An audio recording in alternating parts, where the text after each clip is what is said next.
Jeshi la polisi nchini Tanzania limezingira nyumba ya mwenyekiti wa chama kikuu cha upinzani Chadema Tundu Lissu na makamu mwenyekiti wake upande wa bara John Heche, wakati shauri la kesi dhidi ya Jamhuri ya kupinga kusikilizwa kwa kesi ya Lissu ya uchochezi na uhaini kwa njia ya mtandao linaendelea. Wakati hayo yakijiri, kesi hiyo inaendelea kwa njia ya mtandao huku wanahabari wakizuiwa. Florence Majani ametuandalia mjumuisho wa taarifa hizo. Saa chache kabla ya kesi hiyo kusikilizwa, magari yaliyosheheni polisi yalionekana yakiwa yamezingira nyumba za viongozi hao wawili wakuu wa Chadema. Mosi ni nyumbani kwa mwenyekiti wa Chadema Taifa Tundu Antipas Lissu, ambako inaelezwa magari ya polisi yamezingira nyumba hiyo kuanzia alfajiri ya saa 10, huku watu wanaodhaniwa kuwa ni maofisa wa polisi wakitaka kuingia katika nyumba hiyo na kupekua.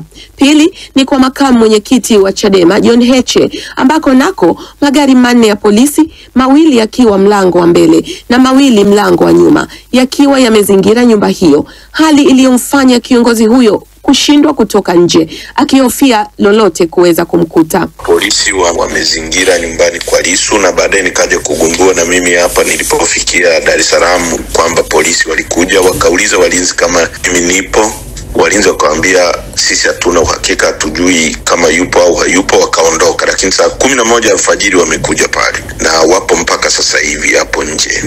Na nyumbani kwa Lissu wamekaa pale mpaka kwenye saa 4 wakitaka kuingia ndani, lakini mtu aliyeko pale amewakatalia, wamelazimika kuondoka. Ni kama tuko under house arrest. Mnamo Aprili 24, mahakama ya hakimu mkaazi Kisutu ilitamka kuwa kesi ya Tundu Lissu ingesikilizwa tena leo Aprili 28 kuhusu hoja za pingamizi za mawakili wa utetezi katika kesi ya uchochezi inayomkabili Lissu. Nje ya viunga vya mahakama hiyo na maeneo ya karibu, hali ya ulinzi na usalama imeimarishwa zaidi. Hata hivyo, leo kulikuwa na mwitikio hafifu wa wafuasi wa Chadema ambao walikuwa wametakiwa na viongozi wao kujitokeza tena mahakamani hapo kama ilivyokuwa wakati kesi hiyo ilipotajwa kwa mara ya kwanza Aprili 24. Wakati hayo yakijiri, shauri katika kesi msingi ya uchochezi ya Lissu linaendelea kwa njia ya mtandao, ambako mpaka tunakwenda hewani watu zaidi ya 2000 walikuwa wanafuatilia kesi hiyo mtandaoni. Jopo la mawakili wanaomtetea Lissu wakiongozwa na wakili Mpale Mpoki, Rugemeleza Nshala na Peter Kibatala wametoa hoja zao za awali, ikiwamo malalamiko ya kuzuiwa kumuona mteja wao akiwa magereza. Hata hivyo, kiongozi wa jopo la waendesha mashtaka kwa upande wa serikali, wakili Nasoro Katuga, alijibu hoja hizo. Tulikuwa tunatarajia kwamba bwana Tundu Antipas Lissu angeandika barua kwa jeshi la magereza kutambulisha mawakili wake kwa tarehe hiyo ambayo nafikiri watakuja kumtembelea. Katika kesi hiyo, Lissu anakabiliwa na mashtaka ya kuchapisha mitandaoni taarifa za uongo na uchochezi kinyume na sheria ya makosa ya mtandaoni nambari 16 ya mwaka 2015. Florence Majani, DW, Dar es Salaam. Asante sana Florence Majani kwa ripoti hiyo. Zikiwa zimepita siku chache tangu picha za rais wa Marekani Donald Trump na wa Ukraine Volodymyr Zelensky zikionyesha wakiwa katika mazungumzo ya faragha walipokuwa wamekwenda kuhudhuria mazishi ya Baba Mtakatifu Papa Francisco mjini Vatican, Italia, Rais Trump amesema anaamini kwa Zelensky yuko tayari kuikabidhi Crimea kwa Urusi kama sehemu ya makubaliano yoyote ya kusitisha mapigano, huku mazungumzo ya kusaka amani yakiingia kile ambacho Washington ikikiita wiki muhimu. Mwandishi wetu Doto Bulendu anaangazia kwa kina maendeleo ya utatuzi wa mzozo huo. Trump ameyasema hayo wakati akiongea na waandishi wa habari mjini Bedminster, New Jersey, Marekani, alipoulizwa kama alifikiri Zelensky alikuwa tayari kubadili msimamo wake kuhusu Urusi kuikalia Crimea ikiwa ni moja ya sharti alilopewa ili kuhitimisha mzozo wa muda mrefu kati ya Urusi na Ukraine. Nadhani ni hivyo, alijibu kwa ufupi Trump mara baada ya kuulizwa swali kuhusu hatima ya Ukraine kuikabidhi Crimea kwa Urusi. Mbali na kuamini kuwa Ukraine itakubaliana shinikizo la Washington, Trump pia amezidisha shinikizo kwa rais wa Urusi Vladimir Putin wa kumtaka kuacha kufyatua risasi na badala yake asaini makubaliano ya kumaliza vita hivyo vilivyoanza na uvamizi wa Moscow mnamo mwezi Februari mwaka 2022. Urusi ilianzisha mashambulizi ya ndege zisizo na rubani na makombola usiku baada ya mazungumzo ya Vatican na kuua watu 4 katika mikoa ya mashariki mwa Ukraine na kujeruhi zaidi ya dazeni. Namtaka aache kufyatua risasi, aketi chini na kutia saini mkataba, alisema Trump hiyo jana Jumapili alipoulizwa anataka nini kutoka kwa Putin. Tuna vikwazo vya kimkataba, naamini nataka asaini, ameongeza Trump.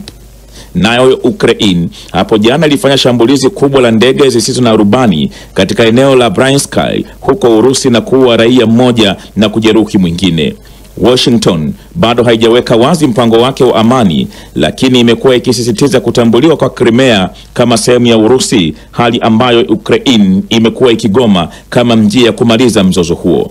Wakati hayo yakijiri, Rais Putin amemshukuru kiongozi wa Korea Kaskazini Kim Jong-un kufuatia majeshi ya nchi hiyo kufanikisha kulirejesha eneo la Kursk la Urusi lililokuwa kwenye himaya ya majeshi ya Ukraine. Kwa mujibu wa shirika la habari la Korea Kaskazini la KCNA, Pyongyang ilipeleka wanajeshi takribani 10,000 kuikomboa mji huo, tukio ambalo Rais Putin ameliita kuwa ni la kirafiki kati ya mataifa hayo mawili. Mazungumzo ya kusaka amani kati ya Urusi na Ukraine yanatajwa kuingia katika wiki muhimu kufuatia kukwama wiki iliyopita. Katika awamu ya sasa, mazungumzo haya yanatarajia kuwakutanisha washirika wa Urusi, Ukraine na Marekani. Ni ripoti yake Dr. Bulendo, shukran sana. Ripoti mpya iliyotolewa na taasisi ya kimataifa ya utafiti wa masuala ya amani SIPRI imeweka bayana kuwa matumizi ya kijeshi duniani kote yameongezeka mwaka jana, huku migogoro inayoongezeka ikichochea ongezeko la matumizi hayo. Zaidi anasimulia Bakari Ubena. Ripoti hiyo ya taasisi ya SIPRI yenye makao yake katika mji mkuu wa Sweden, Stockholm, iliyotolewa leo Jumatatu, imesema matumizi ya kijeshi yameongezeka kote duniani kwa kasi zaidi tangu kumalizika kwa vita baridi na kufikia dola trilioni 2.72, huku ikisisitiza kuwa ongezeko kubwa la matumizi ya kijeshi limeshuhudiwa zaidi barani Ulaya na Mashariki ya Kati. Ripoti hiyo imesema mataifa yote ya Ulaya kasoro Malta yameongeza maradufu matumizi yao ya kijeshi, huku Marekani ikisalia kileleni ambapo matumizi yake ya kijeshi yalifikia dola bilioni 997. Wakati vita nchini Ukraine vikiingia katika mwaka wake wa 3, matumizi ya kijeshi yameendelea kuongezeka kote barani Ulaya hadi kufikia 17%, ambayo ni sawa na dola bilioni 693. Mwaka jana Urusi iliongeza matumizi yake ya kijeshi hadi kufikia dola bilioni 149, Ukraine bilioni 64.7. Ujerumani nayo iliongeza matumizi yake ya kijeshi kwa 28% na kufikia dola bilioni 88.5, na hivyo kuiweka katika nafasi ya 4 duniani. Mataifa mengine kama Israel yametajwa pia kuongeza matumizi yao ya kijeshi. Xiao Liang, mtafiti wa mpango wa matumizi ya kijeshi na uzalishaji wa silaha katika taasisi ya SIPRI, amesema matumizi hayo ya kijeshi yamekuwa yakiongezeka katika nchi zaidi ya 100 duniani, jambo ambalo amesema ni la kushangaza mno na linalochochewa na kuongezeka kwa mivutano duniani na pia athari za migogoro inayoendelea.